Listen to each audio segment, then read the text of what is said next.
Yesterday, not even a full week into the new year, ICE murdered a U.S. citizen, Renee Nicole Good, after shooting her multiple times as she was seemingly attempting to drive away, blocking her from medical care and letting her die while a doctor stood by offering to help. Hello everyone, welcome back to the channel. I'm Bran Cooper, and today you're going to see a segment from a congressional hearing where Representative Yasamin Ansari insists on a thorough probe into the shooting death of a woman in Minnesota by an ICE agent. This session is happening just a few days into the new year, and lawmakers are pushing federal officials for answers regarding the events that transpired, how things unfolded, and if the right procedures were observed.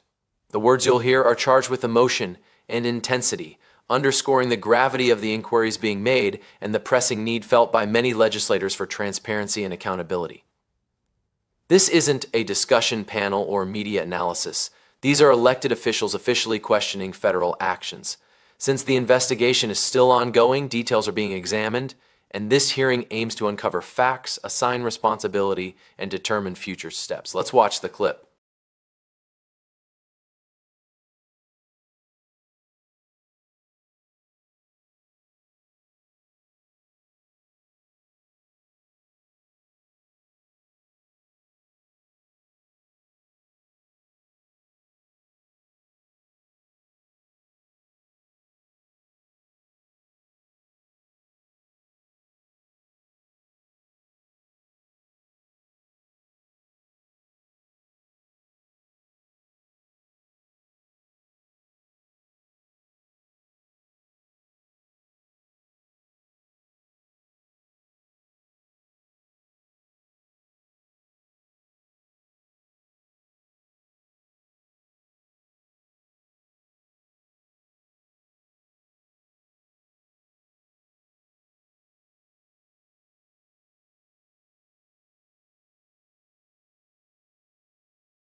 This is one of those instances where the rhetoric turns intense because the stakes are undeniably high, making it crucial to differentiate between emotion and result. What you just witnessed was a Congress member officially calling for investigations, legislative measures, and oversight concerning a federal agency following a civilian's death. Regardless of people's stance on her conclusions, the core issue here resonates with Americans from all backgrounds: the manner in which power is wielded, the use of force, and the outcomes when situations go awry. When someone dies during a law enforcement action, a democracy's most fundamental expectation is transparency. This doesn't imply rushing to conclusions or bypassing due process. Rather, it involves asking pertinent questions, safeguarding evidence, and enabling independent evaluations to discern what exactly occurred, the reasons behind it, and whether the existing protections performed as intended. This is not a radical idea, it's a basic principle. What makes such situations so divisive is how swiftly they become entangled in larger political narratives. One side sees it as evidence of systemic failings, while the other views it as an affront to law enforcement itself, leaving the public to decipher the truth. Oversight hearings like this exist precisely because facts don't just appear out of thin air. They must be sought out, recorded, and scrutinized. It's also important to understand that public trust isn't built through silence or dismissal. It arises from using accountability mechanisms transparently and consistently. If an agency operated within its legal bounds, an investigation should make that clear. If errors occurred, they must be acknowledged and rectified. Ignoring either outcome only fuels doubt and discord. Ultimately, this extends beyond a single agency or incident. It involves how a nation balances enforcement with civil liberties, authority with restraint, and urgency with responsibility. These questions don't yield easy solutions, but they necessitate sincere dialogue rather than knee-jerk reactions. This is Bran Cooper. I'm eager to hear your thoughts. Do you believe hearings like these can help rebuild public trust, or do they risk heightening tensions prematurely? Share your comments below.